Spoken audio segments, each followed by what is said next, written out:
in generation. 25% is in distribution.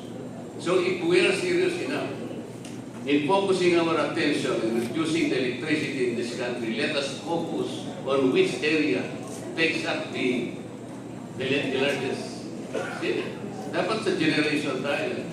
Pero ang daming problema po, Mr. Chair. I already pointed out this to the DOT. Noon po, ERC muna. If we wanted to reduce the electricity in this country, let me ask the ERC, bakit hanggang ngayon po wala kayong regulations on aggregation? Bakit yung ating pong ARCOA hindi nyo pinatutupad? This is where we can reduce our electricity. Retail competition and open access is a provision in EPIRA that we have not seriously considered. Ilan po yung nag-migrate from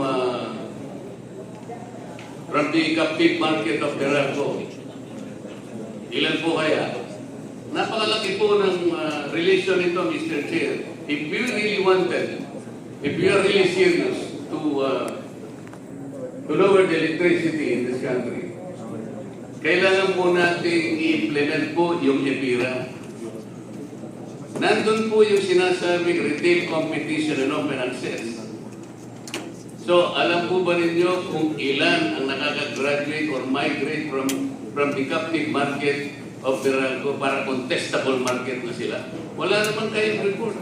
What about aggregation? There are no rules on aggregation. Pagkatapos niraise po namin ang issue way noong pa, you suddenly adopted a modality you call performance-based rate. Mr. Chair, before we had EPIRA, ang ating pong modality is RORB. This is return on base rate, which is more practical because everything else is based on CAPEX. Kung ano po yung gastos ninyo, doon tayong kikita. Pero doon sa performance-based na po kung ano lang pinlano nila, hindi pa po natin napatunayan kung talagang yung plano natupad. Doon na po natin ibebase ang singil. Kaya ang taas-taas natin. And we need to also look into the system loss. Magkano po yung system loss? Meralco, maybe 10%. Electric cooperatives, maybe 20%. Ang taas po. Bakit hindi po ito unahin natin? Why are we focusing our attention on the transmission, which is only 3%? Thank you very much, Honorable Marcoleta. Alam mo, napaganda ko ng inyong Mr. Chairman. inyong mga tanong. Mr. Chairman. Honorable, Mr. Chair. Thank you, sir.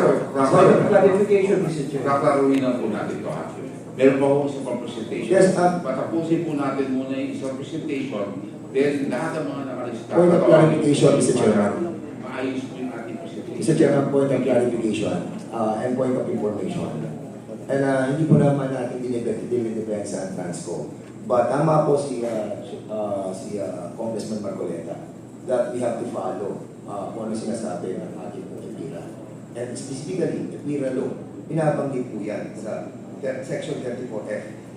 Para po determine yung pong rate base, Transco and distribution utility, ang sinasabi, should not be allowed to include management inefficiencies like cost of project delays. And that's the reason why Transco, binabanggit po nila yung mga delays ng mga project. And it is the right of the Transco na sabihin po sa atin, ano itong mga proyekto na nag-delay po. And that's the reason why sinusuportahan po ng EPIRA law under Section 34F that the management inefficiencies and cost of the project delays must be considered and must be updated by the Transco. Thank you very much, Honorable Duncan. Mr. Chair, We will now proceed. Mr. Chair, before we go, because you gave point of clarification kay Kuya, so it's my time siguro. Just one point clarification lang, Mr. Chair. Before, I think I discussed already last time. Honorable President Jesus, patapusin po natin muna yung IMAP. Mr. So Chair, that I very will not important. entertain all the questions. Mr. Because lahat mo point of clarification, hindi mo ko matatapos. Mr. Chair, last isa lang, Mr. Chair, kasi misleading sinasabi ng delay. Pakisabi nga ako, ano ba reason ng delay? Is it all probably by the AGC rate or ERC rate? Maybe that's already a question Yes, that is already a question for interpretation, and I suggest that you are already on the list, Honorable President Jesus. So now I will now recognize IMAP. IMAP, may please prepare for your, we may now deliver.